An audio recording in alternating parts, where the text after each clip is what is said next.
Tactical 40K, we're doing a quick update since they just yesterday, I believe, they dropped the or what does it matter? It depends on when this video comes out, but they dropped the point or gave us the points for the Dark Angels Codex, the official points, and the field moratorium. They didn't really talk about it. It just kind of released. And what are we seeing there? Well, there's really not much in the way of changes from the original, whatever we were running with, the what do they call it, the data slate or index, yeah, not that much of a change. And here's why it's upsetting for most Dark Angels players. And like I said, it was my first army. Kind of have a soft spot for them. I was trying to start a Dark Angels army, which I still will. I mean, I bought the box and I got the codex, but here's the thing. So we're looking at this whole release. We lost units, which the Talon Master is probably most notable. But for me, the Strike Master, they talk about a Strike Master in the codex in the lore section, having a Lieutenant Terminator, which I thought that was a cool unit, having a Strike Master. That's gone. Of course, the Command Squad's gone, which is cool too, because you run an Apothecary in there. But anyway, the Strike Master to me was just why? Why do you get rid of that? And the Talon Master. Anyway, so we go to, so to me, that's a nerf. Then you go to the other nerfs. The Lion, the Primarch, the quintessential Dark Angel, quintessential Space Marine, loses, he's got the Emperor's Shield for love of God, and he loses the -1 the wound, which seems insane. And then also his sweep characteristic on a melee weapon goes from 2 to 1. There's a huge jump from damage 4 on the strike ability to sweep, which 2 seemed appropriate. It seems illogical, and his points, he's now at 350, and so is Roberto, and I think Roberto actually does more for everybody, and is besides, I've talked about this in the past, besides he still has deep strike and fights first, the Lion does, in a 3-up invul, so still good, but at 350, I was looking, okay, if they knocked him a little bit there, maybe they're trying to make him more playable, and they dropped the points down to like closer to 300. That way, you might see some more tabletop action with them in tournaments. Inner Circle Companions at 105. Yeah, they have some cool weapons abilities, like a lethal hits a sustain, was a sustain 2. You can pick one, but the problem is they don't have an invul. They are OC2, so like I agree that it's okay to have them priced maybe a little bit more than a Blade Guard vet, but I would say like 95, not on 105, because these are just begging. You got to attach them to like Ezreal to get the 4-up invul.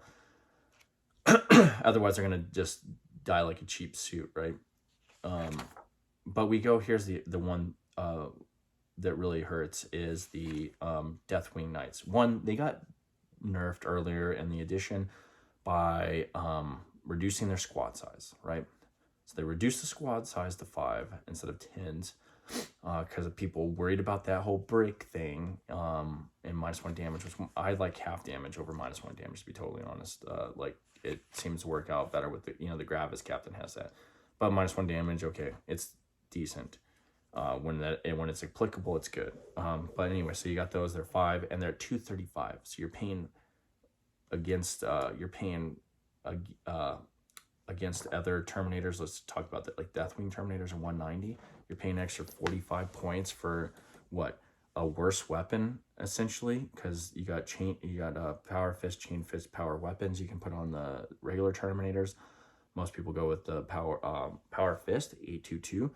You can't do that over here. The only one that has a decent weapon really is if you look at the Sergeant here, who has the great weapon of the Unforgiven, devastating when sustained, 622, or you can give him lethals. So they give him like an additional weapon you could possibly take, which is lethal hits 722. These are 6 attacks on that one. So either one of those is a compelling option. But then we look at their weapon. Their mace went from, which is fine, it's 4 attacks. Or you can give them the power weapon, which is 5 attacks at 621. But the mace is what most people are running. 4 attacks, hitting onto 612, which used to be 613, which without the AP, that extra damage, it makes a difference. Now they hit like nothing. They're like a paper tiger.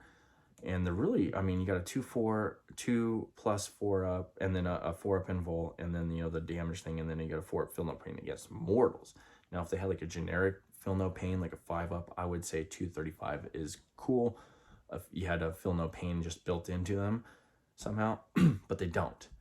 So what are you actually getting with them? And it doesn't feel great for 235. I was hoping, with the considering the 2 nerfs that they had, that you would drop the points to more like a 215, you know, ish area, 220 maybe.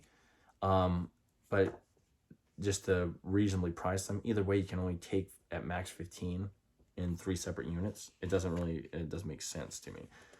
So those guys were nerfed. Now who is buffed, right? Well, I'll tell you one thing. Also, there was Samuel. He got nerfed a little bit because he can't be attached now to the command squad. He used to be able to. You could attach him to the command squad. Slight nerf, not a big deal on him. He's still good. Who else? Some buffs though. I think the only one that's got a significant buff was Asmodai, and he got a better weapon.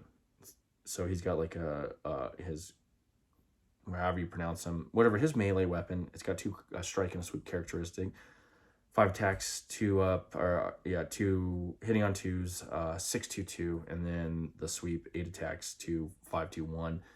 He got a buff. He got I think he still got similar rules, but he got a slight buff, but he went up, I think, 70 points. So there was no points drops, essentially. The Ravenwing Command Squad, they kind of got a little bit of buff because they're kind of, you know, they're a little more interesting than the Biker Squad. And being able to do a few things with them, I think that their profile is pretty good. But they're at 130 now. It's like 110. They're just like, oh, that's cool. 120 is what I think they're reasonably should be costed at, just considering they don't really have it.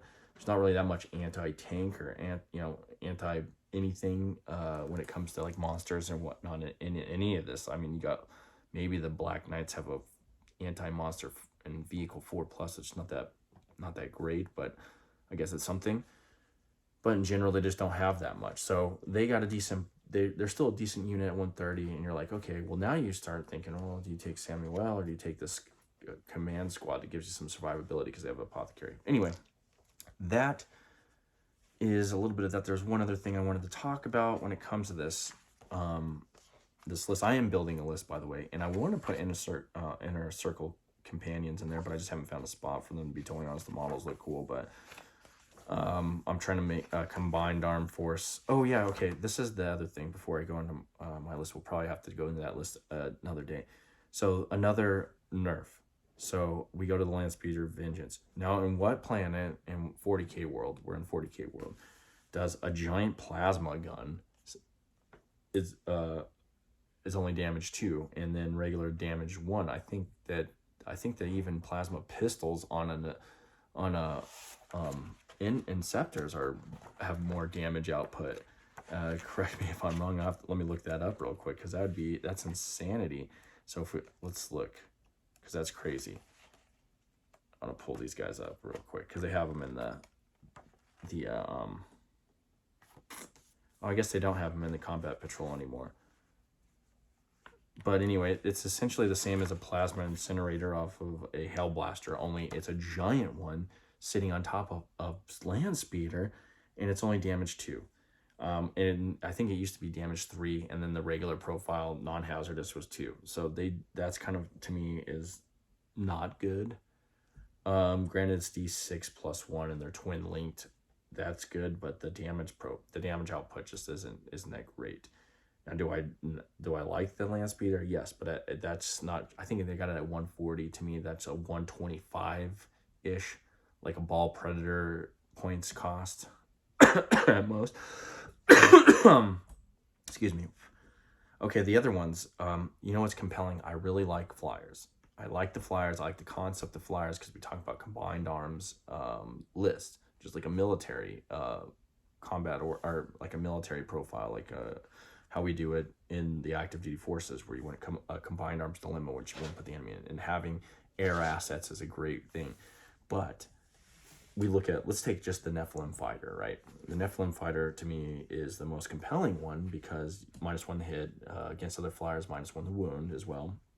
It's got, you can put you can put a las cannon on it. You got the black sword missiles and twin heavy bolters, or you can put the Avenger Mega bolter on there too. So there's cool things you can put on this thing, and it does cool things, and so does the Dark Talon. But here at 195 and 210, they just don't make sense. Granted, you have maneuverability, but there's no OC, and they're not that tough. So you're talking about, yeah, 20-inch movement. You're talking about, okay, 11 wounds, and they do have 5-up invul, which most vehicles don't. But the crux of the matter, at 195, what can you get? Instead of an Nephilim jet fighter, I can get a Vindicator.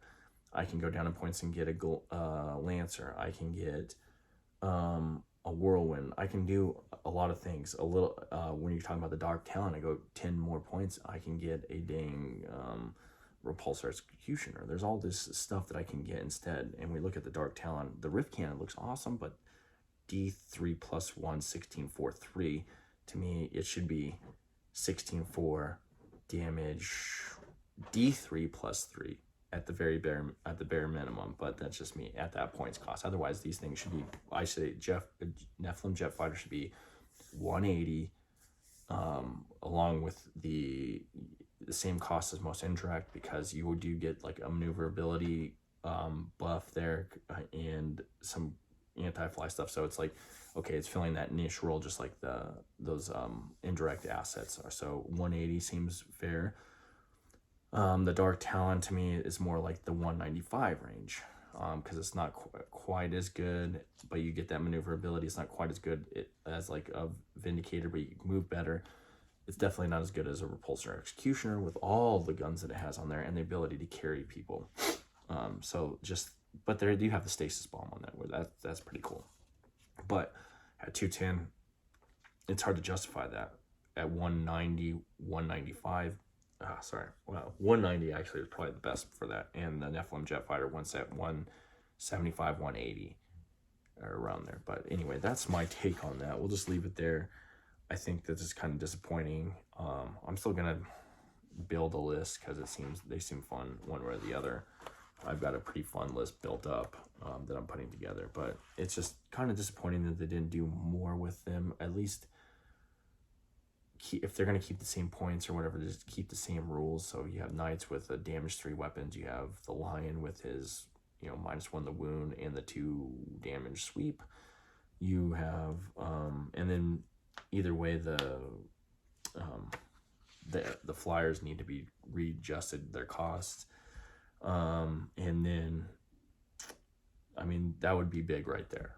That would be huge. And then I would say, why not allow people to have 10 break Knights? I mean, you're talking about almost 500 points. Why not? Let people bury their their points into something like that. There's cost and benefits with that at that level. Even if you have the good weaponry or the damage 3 weaponry, I mean, they're not insurmountable by any means. They're not tearing up the tournament scene. The only guy that's like auto include anywhere is Ezreal. But anyway, I'll talk to you later. Peace.